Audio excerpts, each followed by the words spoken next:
ఇప్పుడు ఎక్కడ చూసినా వినిపిస్తున్న మాట ఒకటే, అదే కల్తీ.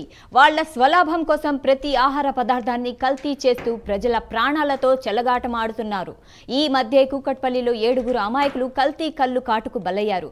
ఆ విషాదం అలా ఉండగానే తాజాగా మేడ్చల్ జిల్లాలో ఎక్సైజ్ పిఎస్ పరిధిలో కల్తీ కల్లు దందా బయటపడింది.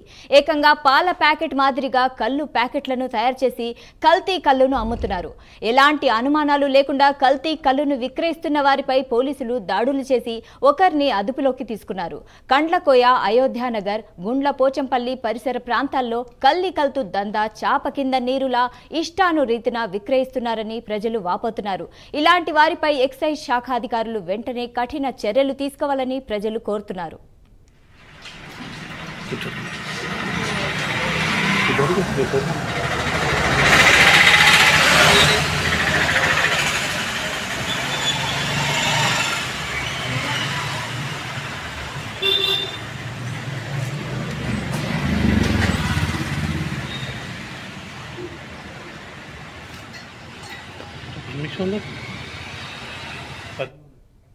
ఇప్పుడు ఎక్కడ చూసినా వినిపిస్తున్న మాట ఒకటే, అదే కల్తీ. వాళ్ళ స్వలాభం కోసం ప్రతి ఆహార పదార్థాన్ని కల్తీ చేస్తూ ప్రజల ప్రాణాలతో చెలగాటమాడుతున్నారు. ఈ మధ్య కూకట్పల్లిలో 7 అమాయకులు కల్తీ కల్లు కాటుకు బలయ్యారు. ఆ విషాదం అలా ఉండగానే తాజాగా మేడ్చల్ జిల్లాలో ఎక్సైజ్ పిఎస్ పరిధిలో కల్తీ కల్లు దందా బయటపడింది. ఏకంగా పాల ప్యాకెట్ మాదిరిగా కల్తీ కల్లు ప్యాకెట్ను తయారు చేసి కల్తీ కల్లును అమ్ముతున్నారు. ఎలాంటి అనుమతులు లేకుండా కల్తీ కల్లును విక్రయిస్తున్న వారిపై పోలీసులు దాడులు చేసి ఒకరిని అదుపులోకి తీసుకున్నారు.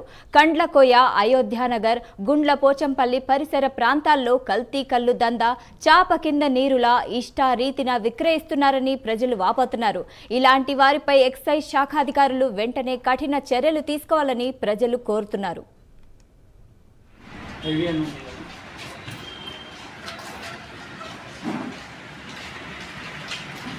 Itu